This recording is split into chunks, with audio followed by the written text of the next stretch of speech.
चलिए बच्चों स्टार्ट करते हैं आज का लेक्चर। और जैसे कि मैंने आपको बताया था कि पहली क्लास में जो हमने डिस्कस किया था, इससे पहली जो क्लास थी उसमें हमने आई थिंक सो कैपिटल तक डिस्कस कर लिया था बच्चों, यही था ना। तो आज की क्लास में जो हमें डिस्कस करना है वो है हमारा टॉपिक बोर्ड ऑफ डायरेक्टर्स। तो बहुत ही आराम से और प्यार से आप समझना, काफ़ी अच्छा टॉपिक है बोर्ड ऑफ डायरेक्टर्स के बारे में कि बोर्ड ऑफ डायरेक्टर्स क्या होते हैं और बोर्ड ऑफ डायरेक्टर्स किस तरीके से काम करते हैं, वो सारा का सारा हम आज की क्लास में समझेंगे। ठीक है बच्चों। तो सबसे पहली चीज़ हम ये समझते हैं कि डायरेक्टर्स क्या होते हैं या डायरेक्टर क्या होता है।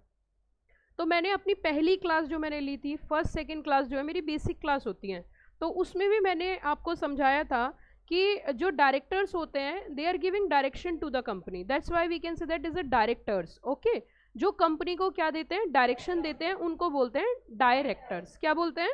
डायरेक्टर्स। समझ में आई बात? अब अगली बात सुनिए। अब हम बात कर रहे हैं यहाँ पे बोर्ड ऑफ डायरेक्टर्स की। किसकी बात कर रहे हैं? Board of directors.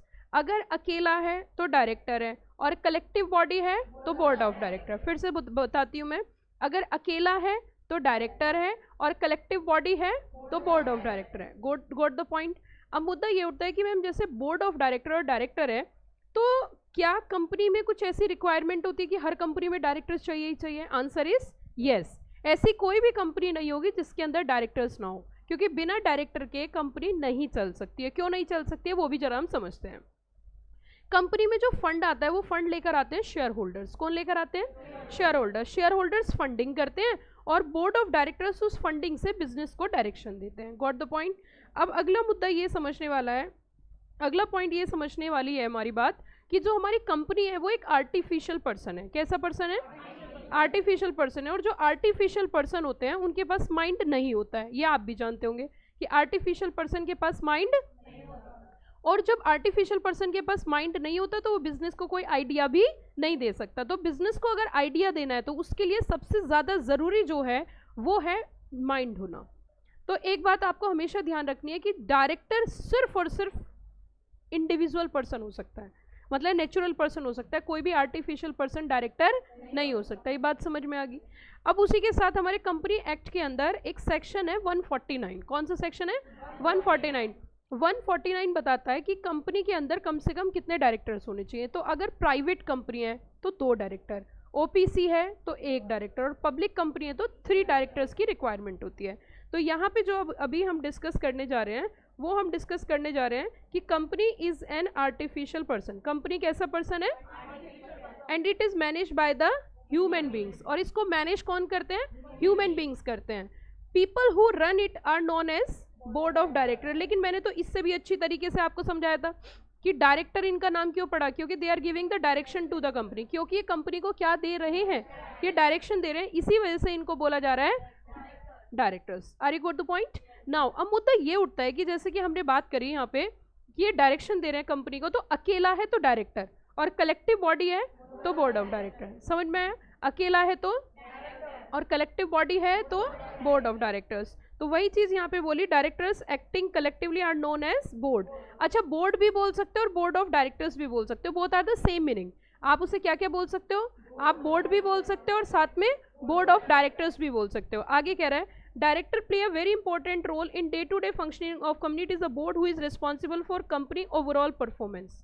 जो किसके लिए जिम्मेदार होती है? ओवरऑल परफॉर्मेंस के लिए रिस्पॉन्सिबल होती है। कंपनी किस डायरेक्शन में जाएगी, कंपनी क्या करेगी, यू नो वेरी वेल कि अगर हम बात करें, स्टैनफोर्ड यूनिवर्सिटी ये कहती है, उनकी रिसर्च ये कहती है कि किसी भी बिजनेस को अगर सक्सेस या सर्वाइव करना है तो उसके लिए सबसे ज़्यादा ज़रूरी जो है वो है ह्यूमन रिसोर्सेज। तो अगर कंपनी का मैनेजमेंट अच्छा होता है, कंपनी के अंदर जो आपके मैनेजिंग ऑफिसर्स हैं, जो टॉप लेवल मैनेजमेंट है, जिनके पास पॉलिसीज़ हैं, वो पॉलिसीज़ अच्छी हैं, तो पॉलिसीज़ के बेसिस पर ही बिजनेस सर्वाइव होता है और बिजनेस सक्सेस होता है। Got the point? सो हम कह सकते हैं सेक्शन 2 क्लॉज 10 के अंदर डिफाइन किया बोर्ड ऑफ डायरेक्टर्स। क्या डिफाइन किया जरा बताना? बोर्ड ऑफ डायरेक्टर्स, या फिर हम बोल सकते हैं बोर्ड। अच्छा, क्या बोर्ड ऑफ डायरेक्टर और board both are the same meaning?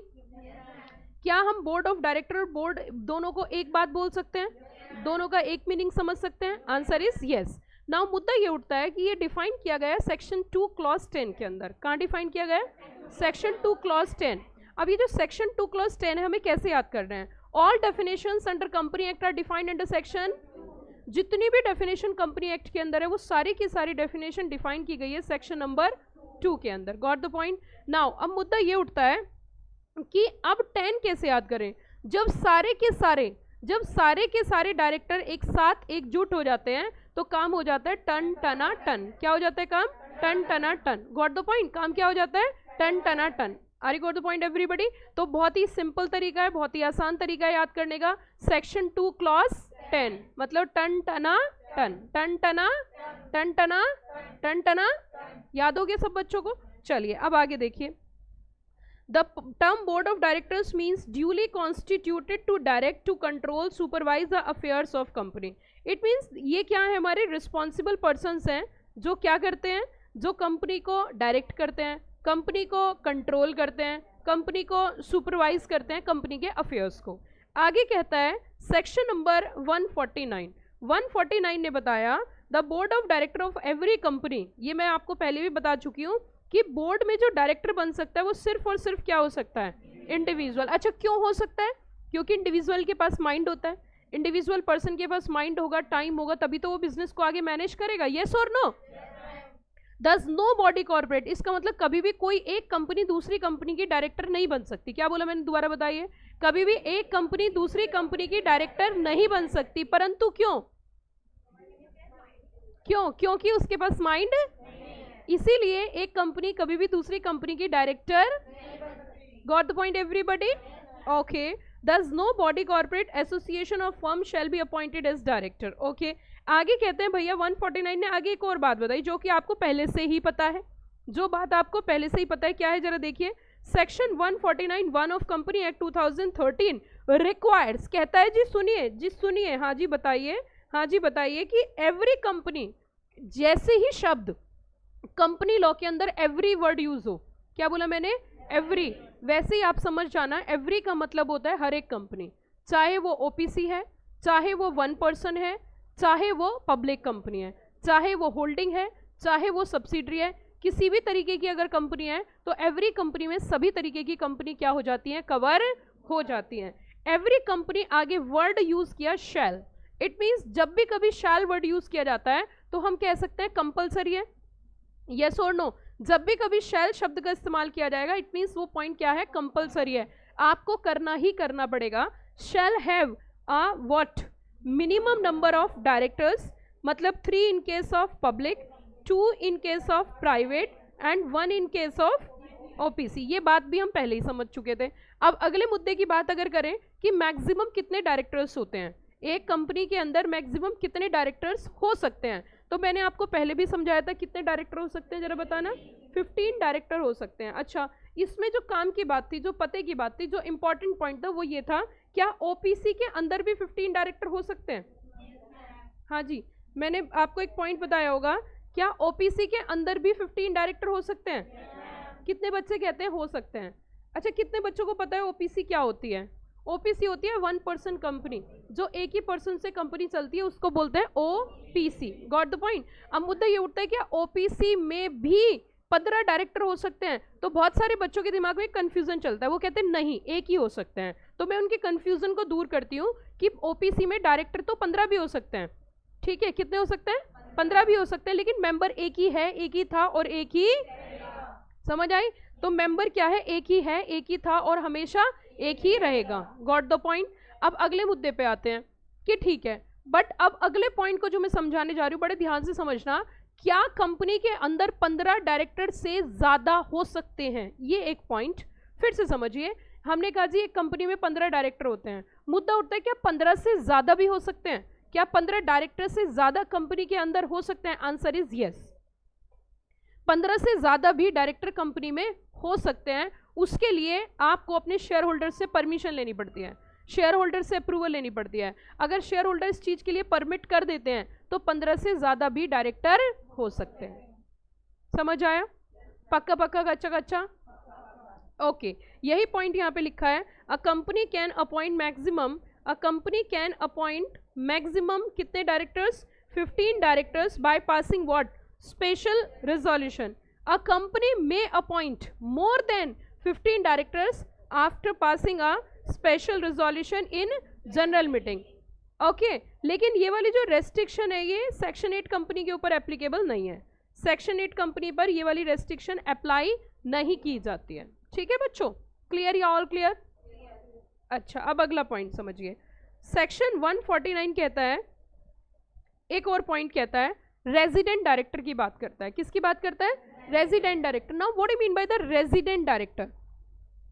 Resident director का मतलब क्या है? तो रेजिडेंट डायरेक्टर का मतलब है कम से कम हर कंपनी में एक डायरेक्टर ऐसा होना चाहिए जो इंडिया के अंदर पिछले फाइनेंशियल ईयर, इसे सही कर लेना, करेक्ट कर लेना, कैलेंडर ईयर है, मैं लिखवा दूंगी अपने आप, पिछले फाइनेंशियल ईयर में कम से कम 182 डेज इंडिया में रहा हो। कम से कम कितने दिन? 182 डेज कहां पर रहा हो? इंडिया में। अगर 182 डेज इंडिया में रहा है तो वो डायरेक्टर, वो व्यक्ति रेजिडेंट डायरेक्टर माना जाता है। क्या माना जाता है? मतलब आपकी कंपनी में जितने भी डायरेक्टर होंगे उनमें से कम एक डायरेक्टर रेजिडेंट डायरेक्टर होना चाहिए। कम से कम कितने डायरेक्टर? एक डायरेक्टर रेजिडेंट डायरेक्टर होना चाहिए। What do mean by the resident director? Resident director का मतलब है जो इंडिया में कम से कम पिछले फाइनेंशियल ईयर में, वर्ड क्या यूज किया मैंने? अच्छा, मैं आपके सामने एक पॉइंट रखती हूँ, एक वर्ड यूज करती हूँ कैलेंडर ईयर और दूसरा वर्ड यूज करती हूँ फाइनेंशियल ईयर। क्या दोनों में अंतर है? बिल्कुल। कैलेंडर ईयर बच्चों स्टार्ट होता है एक जनवरी से और फाइनेंशियल ईयर स्टार्ट होता है 1 अप्रैल से। जो हिंदुओं का जो साल स्टार्ट होता है हिंदू महीनों के हिसाब से, जैसे हिंदू मंथ आपने सुने होंगे, जैसे सावन बोलते हैं। सावन सबसे ज़्यादा फेमस है हिंदी का महीना, है ना, क्योंकि सावन के ऊपर गाने बहुत बनते हैं, है ना, तो इसीलिए सावन तो सब जानते हैं। लेकिन इसके अलावा भी और बहुत सारे हिंदी मंथ होते हैं, ज्येष्ठ, है ना, और आषाढ़, भादो एंड महापोहो, ऐसे करके मतलब कुल मिला के 12 महीने होते हैं। तो उसमें से वो क्या होता है, वो स्टार्ट होता है 1 अप्रैल से। तो हमारा जो फाइनेंशियल ईयर है एक्चुअल में, जो हम हिंदुस्तान के अंदर जो नया साल स्टार्ट होता है वो 1 अप्रैल से होता है। लेकिन हम थोड़ा सा फॉरेन कल्चर फॉलो करने लगे हैं, फॉरेन कल्चर भी फॉलो करते हैं। एक्चुअली हम सब चीज़ फॉलो करते हैं, हम इंडियन कल्चर भी फॉलो करते हैं। हम फाइनेंशियल ईयर जो है वो अपने हिसाब से बनाते हैं, और जो नया साल सेलिब्रेट करते हैं वो 1 जनवरी से, है ना, कि साल शुरू हो गया है। तो 1 जनवरी से हम न्यू ईयर, वो हमारा पार्टी वाला होता है। तो कहीं ना कहीं हम, लेकिन दोनों में अंतर ये कि कैलेंडर ईयर स्टार्ट होता है 1 जन से और फाइनेंशियल ईयर स्टार्ट होता है 1 अप्रैल से। तो इन्होंने कहा जी आपके यहाँ पे कितने दिन रहा हो? कम से कम 182 डेज। कैलेंडर ईयर नहीं है, ये चेंज हो गया, फाइनेंशियल ईयर है। क्लियर या ऑल क्लियर? यहाँ तक समझ में आ गई? अच्छा, अब मैंने जो जो पढ़ा है वो फटाफट से रिवाइज करा देती हूँ। पहली बात, कंपनी के अगर अकेला डायरेक्टर है तो डायरेक्टर कलेक्टिव बॉडी है तो board of director. Board of director define section 2 / 10। एक कंपनी में मिनिमम 1, 2 एंड 3 होते हैं डायरेक्टर्स। मिनिमम डायरेक्टर होने चाहिए। डायरेक्टर सिर्फ इंडिविजुअल हो सकता है। अगर हम बात करें मैक्सिमम डायरेक्टर 15 हो सकते हैं, 15 से ज़्यादा भी हो सकते हैं। उसके लिए SR पास करना पड़ेगा। सेक्शन 8 कंपनी पर ये लिमिट एप्लीकेबल नहीं है। हर एक कंपनी में एक रेजिडेंट डायरेक्टर होना चाहिए। रेजिडेंट डायरेक्टर का मतलब है जो कम से कम इंडिया के अंदर पिछले साल में, पिछले फाइनेंशियल ईयर में 182 डेज रहा हो। Got the point everybody? पक्का? ओके, चलिए तो नोट करवा दो फटाफट से ये। चलो आ जाओ जल्दी से।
Company is an artificial person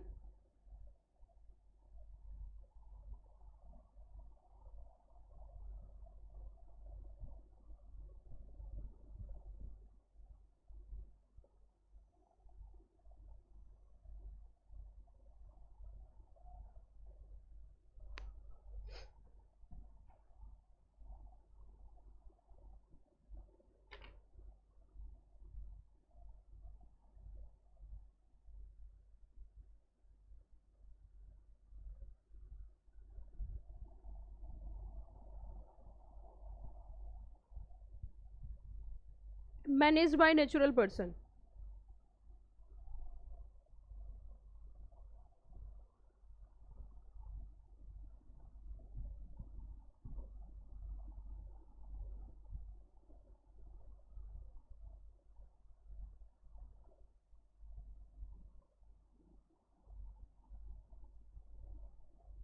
Person giving direction to the company is known as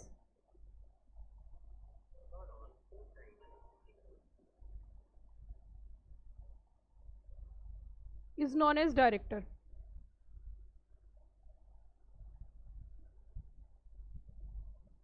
Is known as director.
यहां तक हो गया बच्चों?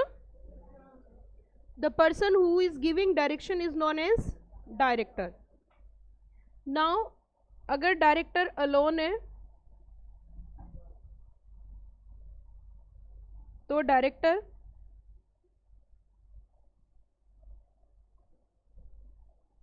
और अगर कलेक्टिव बॉडी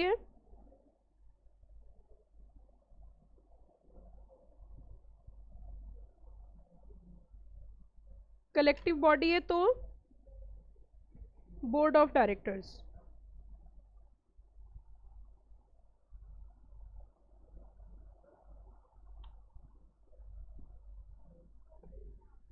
हाँ बेटा, दिख क्या नहीं रहा? अब दिख रहा है। अच्छा,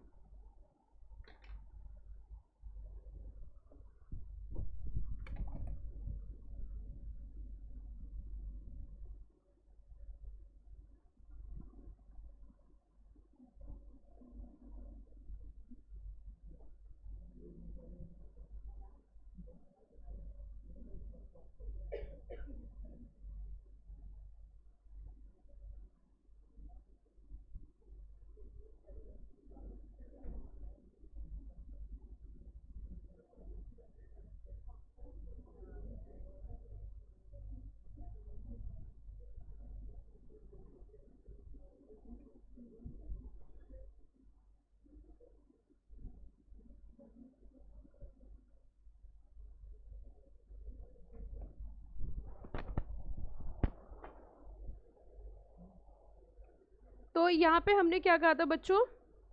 collective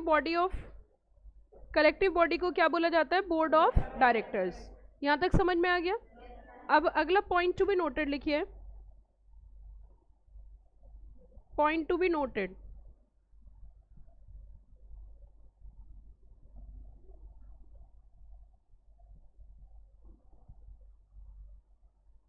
only individual to be a director. आज तो आप बड़े रिलैक्स होके आए होंगे, भीड़ ही नहीं होगी, हाँ है ना। Only individual to be a director, सिर्फ एक इंडिविजुअल ही क्या हो सकता है, सिर्फ एक इंडिविजुअल ही डायरेक्टर हो सकता है।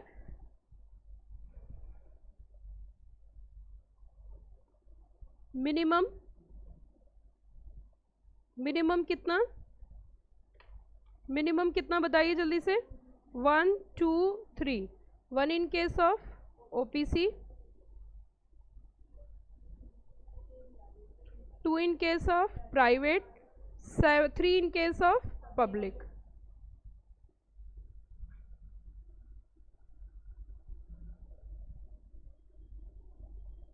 हो गया यहाँ तक।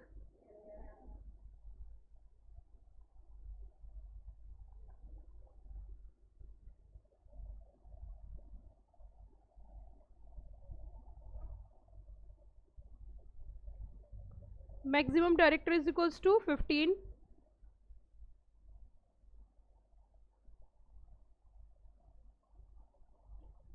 से ज्यादा पॉसिबल है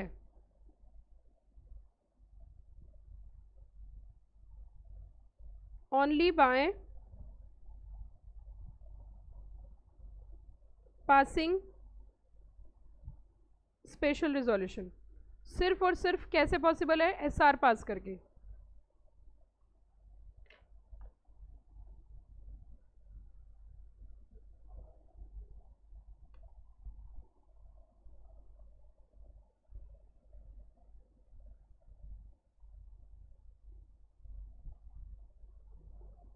बीओडी भी बोल सकते हैं और क्या बोल सकते हैं, board. Is defined under section 2 clause 10।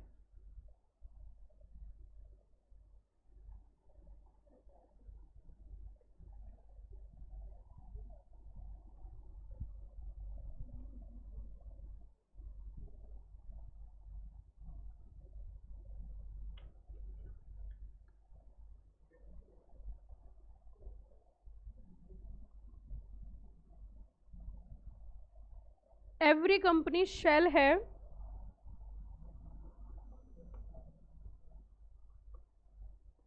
one director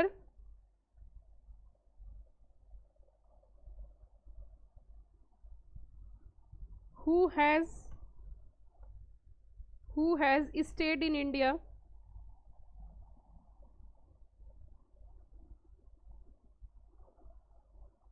at least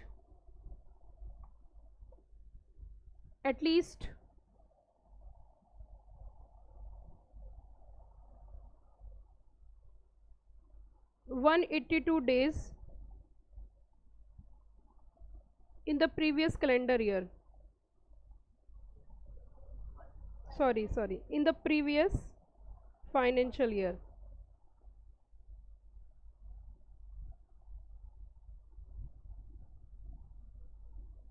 in the previous financial year।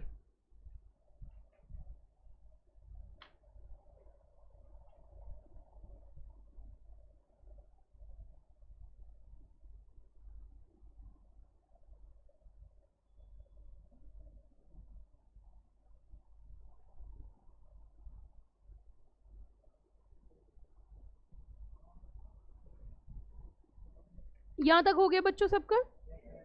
चलो अगले पॉइंट की ओर चलते हैं, अगले पॉइंट की ओर बढ़ते हैं। अभी तक सब समझ में आ रहा है। चलो जी अगले पॉइंट पे अगर हम चले तो अगला पॉइंट है हमारा अपॉइंटमेंट ऑफ डायरेक्टर। पहले से समझ लो फिर क्रक्स बनवा दूंगी। किसी का कुछ रह गया क्या अभी लिखे बिना? आपका रह गया है, लिख लो बेटा जल्दी।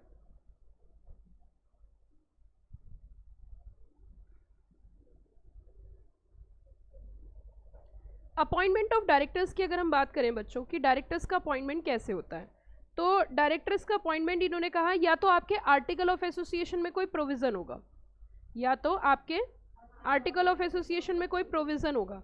अगर आपके आर्टिकल ऑफ एसोसिएशन में किसी तरीके का कोई प्रोविजन नहीं है, कोई भी प्रोविजन नहीं है, तो ऐसी स्थिति में जो कंपनी के सब्सक्राइबर्स होते हैं ना, सब्सक्राइबर मतलब कौन से वाले, जो मिनिमम मेंबर्स हैं।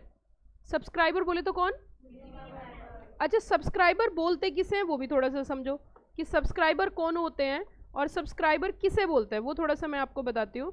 आपने देखा होगा मिनिमम मेंबर्स की रिक्वायरमेंट है ना, मिनिमम मेंबर्स होने चाहिए। अच्छा, मेमोरेंडम में क्लोज होता है सब्सक्रिप्शन क्लोज, मेमोरेंडम के अंदर एक क्लोज होता है, कौन सा, सब्सक्रिप्शन क्लोज। तो जो मिनिमम मेंबर्स होते हैं, एक सेकेंड,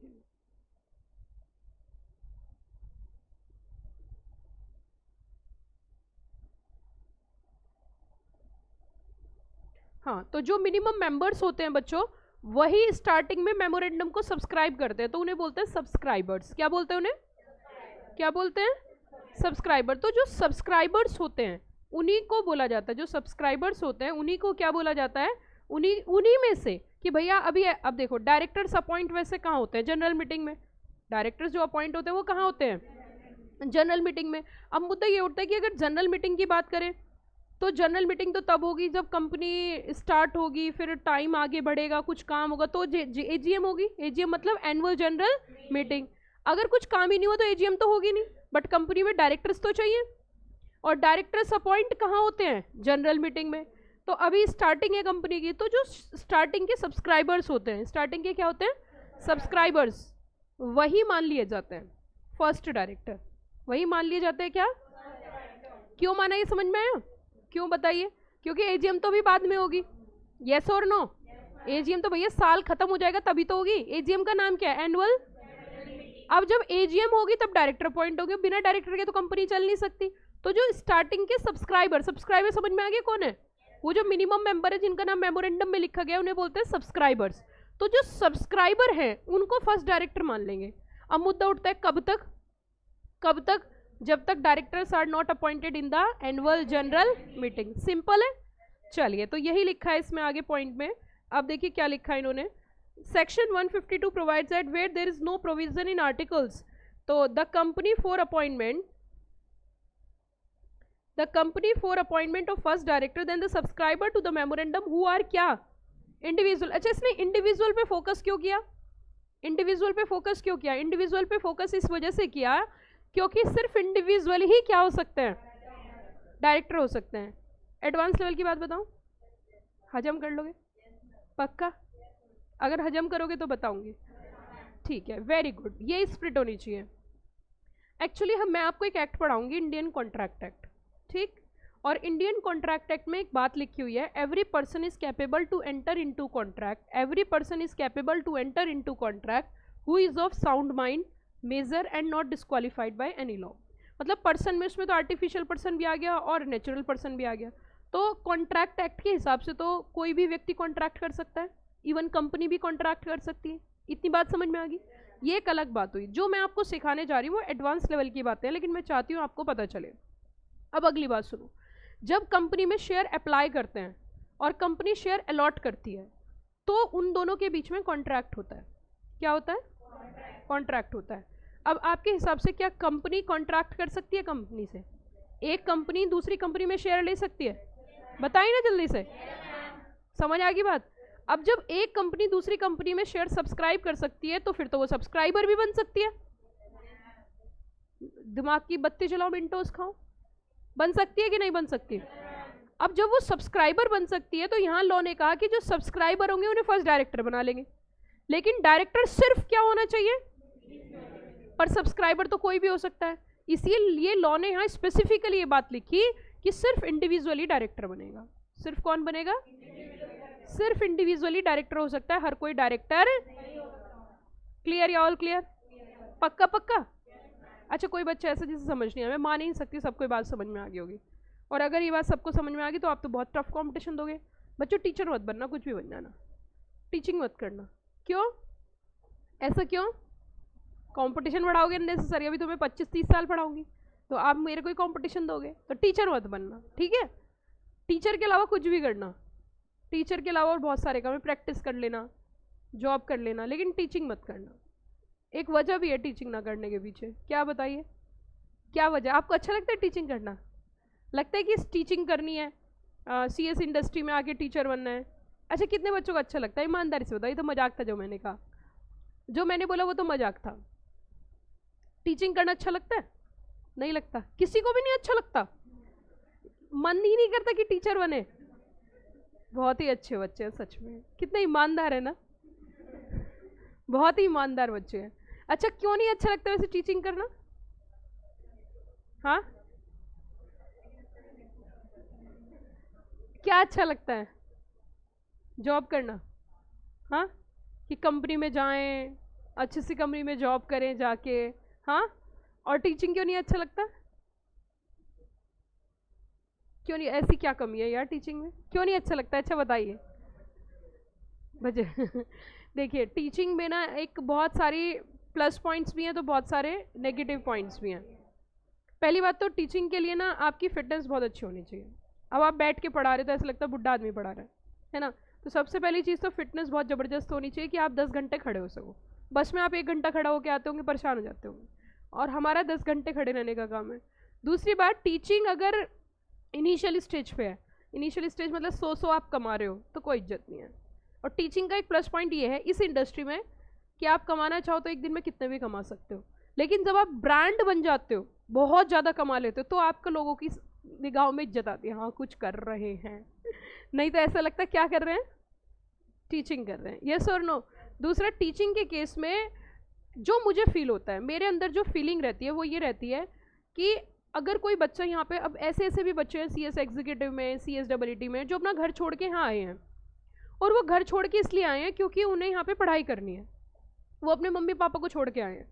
तो उनकी जो जिम्मेदारी है ना वो मेरे ऊपर इतनी ज़्यादा आ जाती है, इतनी ज़्यादा आ जाती है, जिम्मेदारी बहुत बड़ी है। अगर मानो तो, ना मानो तो कुछ भी नहीं है। ऐसी फीलिंग आती है कि मुझे अपनी तरफ से गलत नहीं करना, अगर बच्चा क्लास नहीं आ रहा तो वो उसकी अपनी गलती है, लेकिन मुझे अपनी तरफ से अपने पार्ट पे अपनी निगाहों में नहीं गिरना है। और कोशिश ये रहती है कि उनको किसी भी तरीके से बेस्ट टू बेस्ट हम सर्विस दें। क्यों? क्योंकि वो विश्वास से इतनी दूर से चल के हमारे लिए आया है, तो हम उसके विश्वास पे खरे उतरे। एक ये तरीका होता है। जब ये सिर्फ टीचिंग में नहीं, ये किसी भी चीज़, किसी भी प्रोफेशन में है। तो सबसे पहली चीज़ जो मेरे लिए अभी तक रही है, वो मैंने अभी तक जो सबसे ज़्यादा पॉइंट, सबसे ज़्यादा नंबर दिए, शायद इसलिए बहुत लोगों को, मतलब फैमिली मेम्बर्स या बहुत सारे रिलेटिव को ऐसा लगता है कि इट्स अ पागलपन, तो वो मेरा रहा प्रोफेशनल। कैसे? देखिए अब आपको मैं समझाती हूँ कैसी कैसी दिक्कतें आती हैं। तो सपोज करिए घर में बहुत ही क्लोज वन के यहाँ शादी है, close one in the sense घर में क्लोज भी तो होते ही हैं, टीचर उनके क्लोज थोड़ी नहीं होंगे। घर में किसी भाई की शादी है, बहन की शादी है, मामा के बच्चों की, बुआ के बच्चों की तो आप छोड़ दो, वहाँ तो हम कभी जा ही नहीं पाते हैं, प्रैक्टिकली बता रही हूँ मैं आपको। लेकिन बहुत ही क्लोज है, बिल्कुल रियल ब्रदर की शादी है, उसमें भी सिर्फ मैं, मेरा एक ही भाई था, मैं शादी में गई थी सिर्फ 2 दिन के लिए। आज शादी हुई थी, उससे नेक्स्ट डे मैं वापस लौट गई थी। उस शादी रात को हुई, मॉर्निंग में रुकी, उससे अगले दिन मैं वापस आ गई पता ही नहीं कैसे हुई है। तो क्या होता है कि हमें ना अपने आप को समझाना बड़ा मुश्किल हो जाता है। कैसे मुश्किल हो जाता है? अब उनके यहाँ तो शादी एक ही बार हो रही है यस और नो, लेकिन आपकी एक शादी है और कम से कम 600-700 बच्चों के कैरियर की बात होती है। आपके यहाँ तो पहली बार शादी हो रही है, उस बच्चे का तो अटेम्प्ट खराब हो जाएगा, उसके लिए तो एक दिन बड़ा इंपॉर्टेंट है। तो ये हमें समझाना पड़ता है, बट हम अपने पेरेंट्स को तो समझा देते हैं, लेकिन दूसरों को नहीं समझा पाते। वो तो ये बोलते हैं एक दिन की छुट्टी नहीं कर सकते। एक ही दिन की तो बात है, बात एक दिन की नहीं होती, बात है बच्चे के भविष्य की। उसके लिए एक ही दिन बहुत इंपॉर्टेंट है, उसके लिए एक ही नंबर बहुत इंपॉर्टेंट है। जब इस जिम्मेदारी से, और दूसरों से मुझे कोई फर्क भी नहीं पड़ता। क्यों? क्योंकि बच्चा मुझे देख के आया है, बच्चा मेरे नाम से आया है, बच्चा मेरे ऊपर विश्वास इसलिए नहीं है मैं कंपनी सेक्रेटरी हूँ, इसलिए आया है कि उन्हें ट्रस्ट है कि हम CS बन जाएंगे। तो हमें उसे ट्रस्ट को पूरा करना होता है, ट्रस्ट को ब्रीच नहीं करना होता है।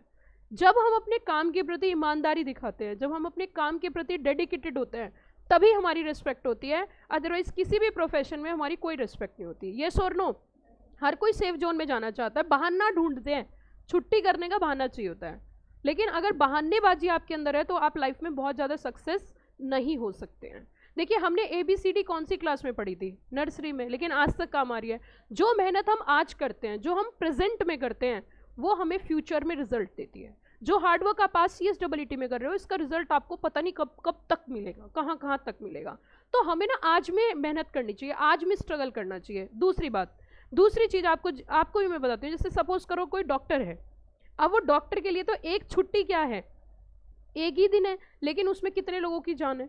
तो हमारा ना एटीट्यूड अच्छा होना चाहिए। अगर हमारा अपने काम के प्रति एटीट्यूड अच्छा है, आपने सुना होगा कर्म ही पूजा है, सुने ये वाली बात? मैं चाहती हूँ कि अगर आप मेरे पक्के वाले स्टूडेंट हैं तो जो भी काम करें ईमानदारी से करना, चाहे कुछ भी करना, चाहे टीचर बनना, चाहे टीचिंग के साथ साथ, ये तो मजाक था, चाहे टीचर बनना, चाहे प्रैक्टिसिंग सीएस जाना, चाहे आप जॉब में जाना, जो भी काम करो ईमानदारी से करना। अब जैसे आप सीएस कर रहे हो, सीएस कोर्स के प्रति आपकी ईमानदारी होनी चाहिए। ईमानदारी कैसे? क्लास जाना है लेकिन घर में गेस्ट आ गए, क्लास जाना है, बुआ की लड़की की शादी है, ठीक है, अब वो शादी छोड़ देना, क्योंकि उसकी तो शादी हो जाएगी पर मेरी नहीं होगी, उसकी हो जाएगी पर मेरी नहीं होगी। ये समझना बात को, उसकी शादी इंपॉर्टेंट है, बहुत इंपॉर्टेंट है, लेकिन मेरा कैरियर भी मेरे लिए बहुत इंपॉर्टेंट है। पता है 100 में से 90 बच्चे अपने कैरियर के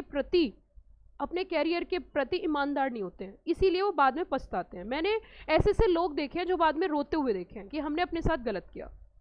हमने अपने साथ गलत कैसे किया? जब टाइम मिला, जब पढ़ने का समय था, जब सारी फैसिलिटी थी, उस समय पढ़े नहीं और फिर पढ़ने का मौका मिला नहीं।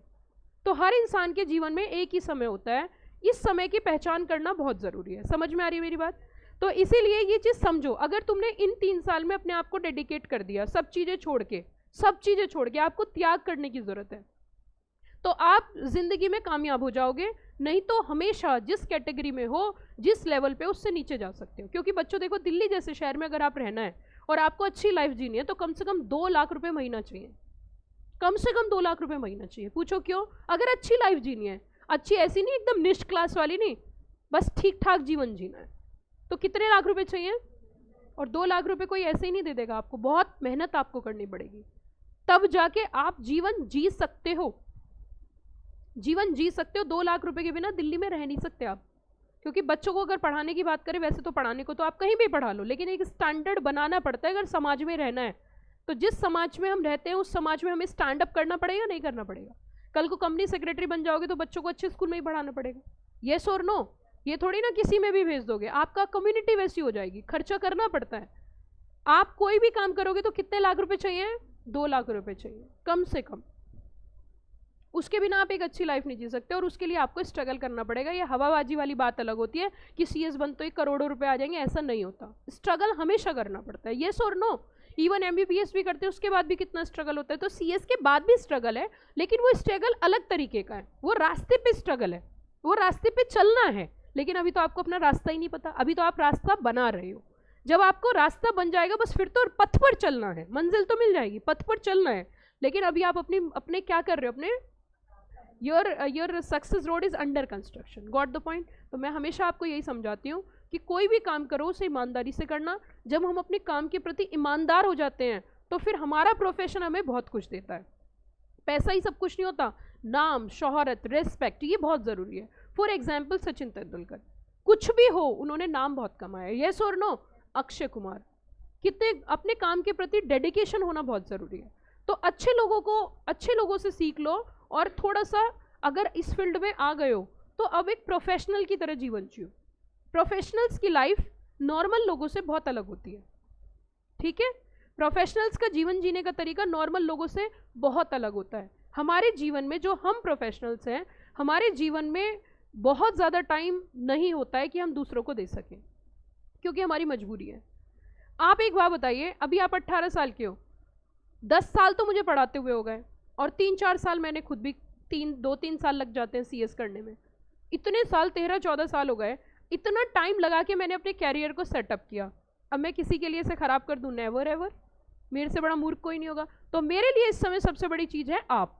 जब हमारा बैच स्टार्ट होता है तो हम अपने आप से यही वादा करते हैं, ये बैच जो है हमारे लिए सब कुछ है।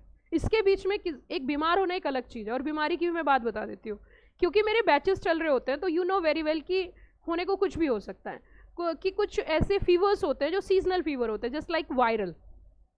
तो हम कोशिश करते हैं कि हमें वायरल फीवर या इन्फेक्शंस ना हो, उसके लिए हम प्रिकॉशंस लेते हैं। प्रिकॉशंस बहुत अलग तरीके के होते हैं, जैसे कि विटामिन सी इनटेक लेना, विटामिन सी लाइक जूसेस लेना, फ्रूट्स लेना।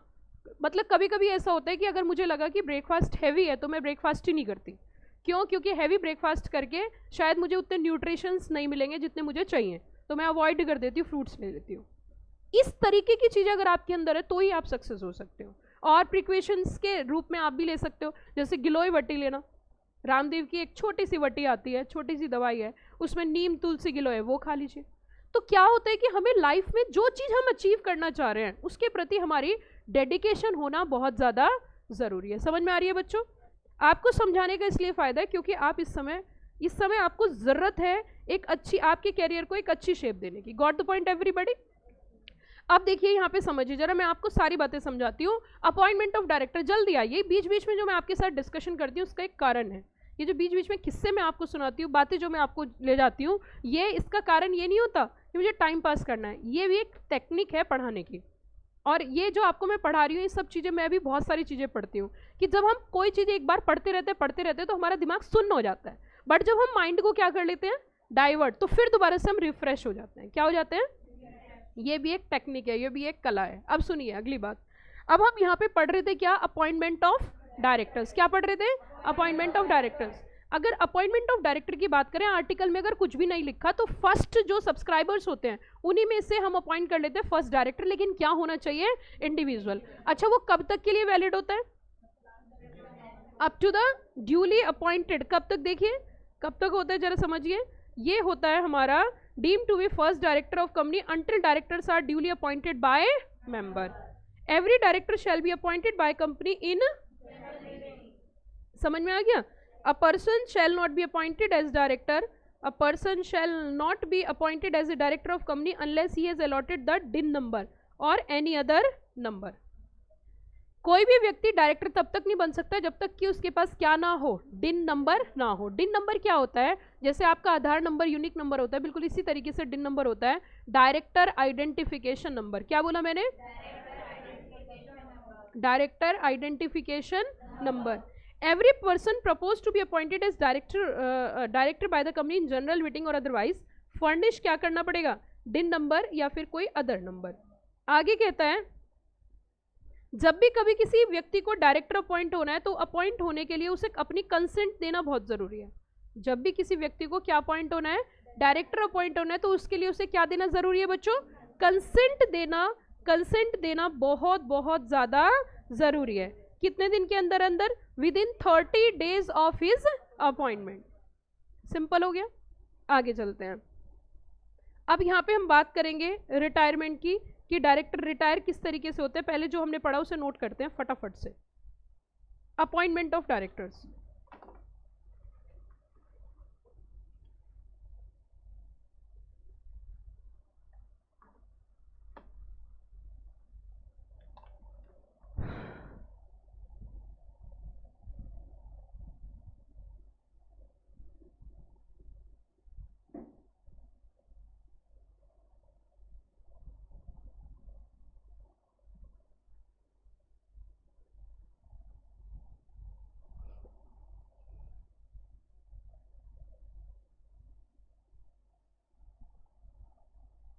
आर्टिकल ऑफ एसोसिएशन में अगर कोई प्रोविजन नहीं है,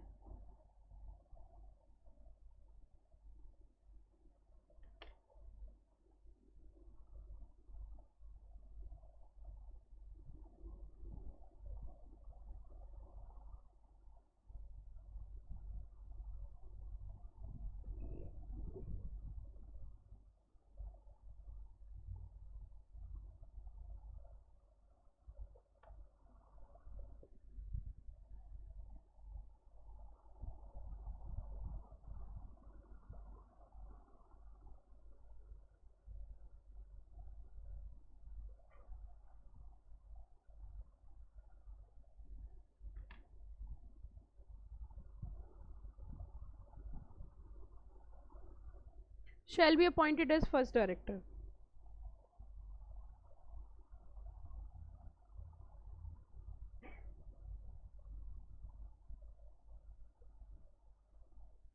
Only individual to be appointed as first director.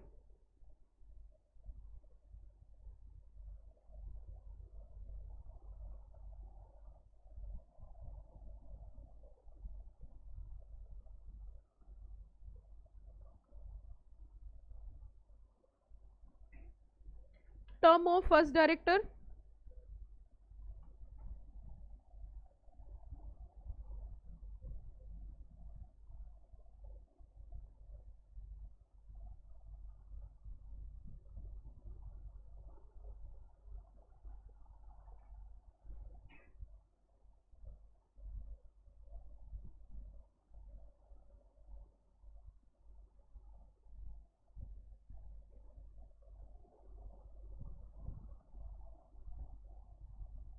until directors are appointed by members.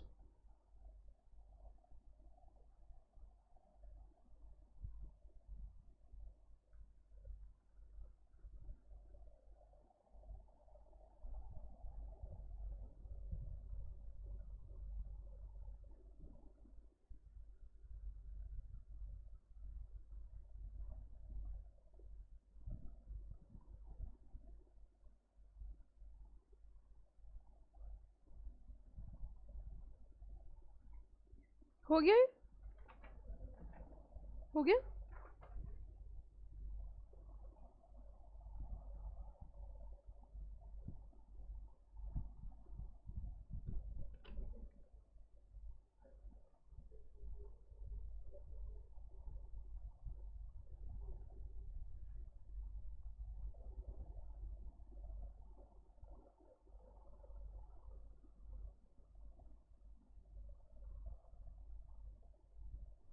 DIN is mandatory for appointment of director.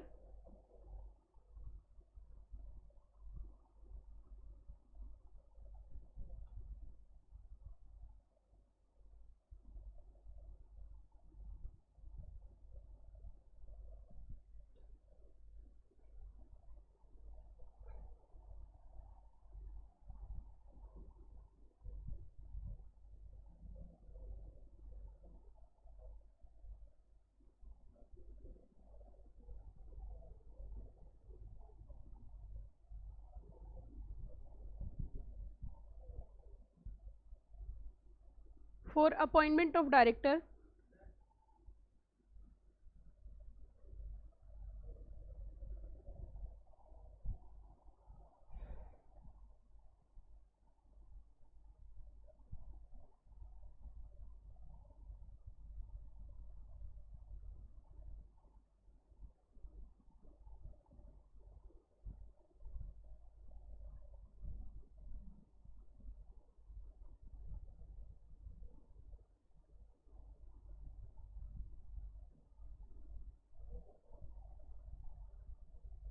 हो गया बच्चों यहाँ पे?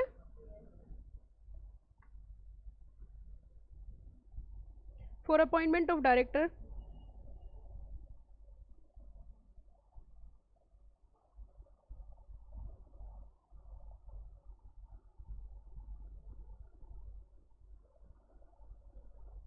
consent of director is required to be given.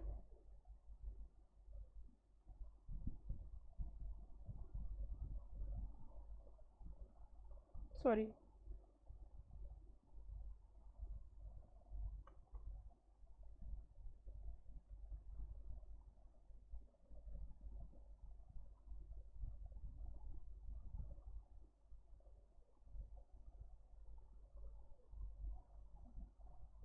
Within 30 days of appointment.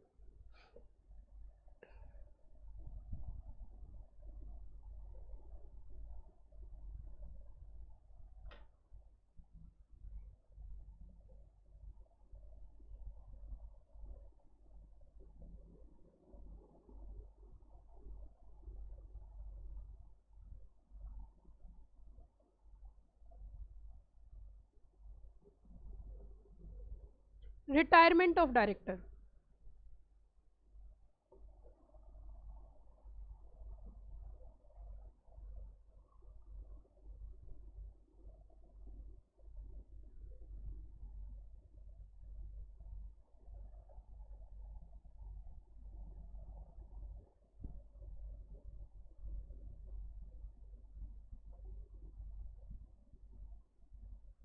Provision applicable to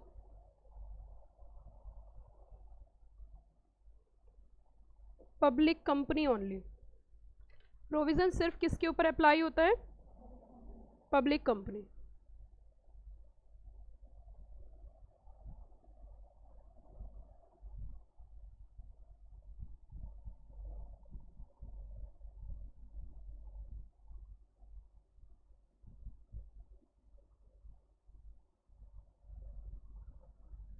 Director retire by rotation.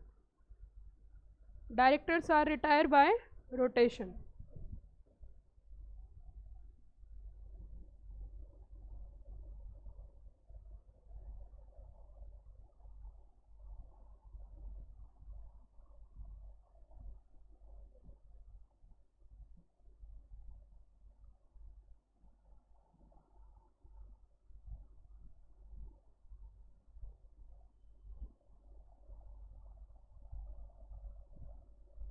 जितने भी total director होते हैं उसमें से 2/3 डायरेक्टर रोटेशनल होते हैं और 2/3 में से 1/3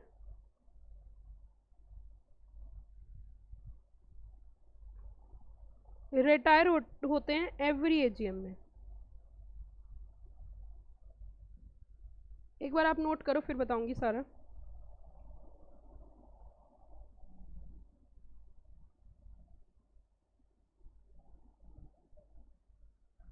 एक बार नोट करिए फिर मैं सारा समझाती हूँ। नोट कर लिया सबने?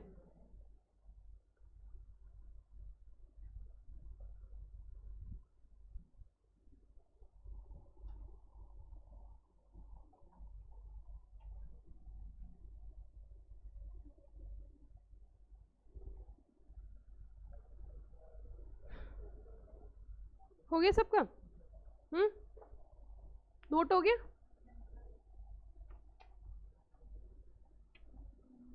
देखो बच्चों इसे थोड़ा सा समझो। रिटायरमेंट ऑफ डायरेक्टर, तो रिटायरमेंट की कहानी समझो। ये कह रहा है जो जितने टोटल डायरेक्टर होंगे उसमें से ही सिर्फ पब्लिक कंपनी के ऊपर एप्लीकेबल होता है। ये तो आपको समझ में आ गया कि सिर्फ किसके ऊपर अप्लाई होता है, पब्लिक कंपनी। जितने भी टोटल डायरेक्टर होंगे उसमें से 2/3 डायरेक्टर रोटेशनल होंगे। क्या होंगे? जिनका रोटेशन होगा, चेंज होते रहेंगे। रोटेशन तो आप बहुत अच्छे से जानते हो, क्लास में रोटेशन चलता था सीट का, याद आया? वही वही वही। तो अब क्या होगा, 2/3 में से 1/3 हर एक एजीएम में रिटायर होंगे। 2/3 में से 1/3 हर एक एजीएम में क्या होंगे, रिटायर होंगे। अब कैसे रिटायर होंगे जी, ये भी समझने वाली बात है। जैसे मान के चलो एक ही दिन 3 डायरेक्टर अपॉइंट हुए, तो उसमें से अब किसे रिटायर करोगे? तो उसमें से एक ही दिन अगर 3 अपॉइंट हुए हैं तो उसमें से फिर गोली डाल के, वो पर्ची डाल के, क्या डाल के, उसे लॉट्स बोलते हैं। क्या बोलते हैं? और अदरवाइज पहले आओ पहले जाओ। जो पहले आएगा वो पहले, समझ आया? पहले आएगा तो पहले जाएगा। Got the point? तो इट मीन्स यहाँ पे जो हम कहानी समझ रहे हैं वो कहानी ये है कि जो 2/3 डायरेक्टर होंगे वो क्या होंगे, रोटेशनल होंगे, और 2/3 में से 1/3 क्या होंगे, रिटायर होंगे। 2/3 में से 1/3 क्या होंगे बच्चों, रिटायर होंगे। Got the point? अच्छा, रिटायर कहाँ पे होंगे? एजीएम में। ठीक है, और कैसे होंगे? पहले आएगा पहले जाएगा। अच्छा, अगर कभी कभी ऐसी फिगर आ गई 2.33, 2.35, 1/3 ऐसे आ सकता है, कैलकुलेट करेंगे तो उसमें डायरेक्टर कैसे रिटायर होंगे कि जी जैसे आया 2.55, तो 2 डायरेक्टर तो पूरे रिटायर हो गए, एक डायरेक्टर का आधा सर, तो ऐसे तो संभव है नहीं, तो वो राउंड फिगर कर दी जाएगी। क्या कर दी जाएगी? Round figure. बच्चों थोड़ा सा चैप्टर रह गया है, जैसे रिमूवल वगैरह, इतनी जल्दी तो हो नहीं पाएगा, कोशिश थी मेरी, बट आज ये कंप्लीट नहीं हो पाया। बट अगली क्लास में डैम श्योर ये क्या हो जाएगा, कंप्लीट हो जाएगा। तो अगली क्लास में अगर लगा मुझे थोड़ा सा टाइम रहा और कोई दिक्कत नहीं हुई तो मैं इसे ख़त्म भी करा दूंगी, और टाइम बचा तो मैं इसे फटाफट से आपका रिवाइज भी करा दूंगी, पूरा मैराथन भी करा दूंगी। ठीक है बच्चों, चलिए, थैंक यू। कल भी क्लास होगी, कल की कोई छुट्टी नहीं है। ठीक है, सैटरडे की भी क्लास है, और छुट्टी तो अब आप भूल ही जाना कि आपकी छुट्टी होगी कोई। ठीक है, थैंक यू।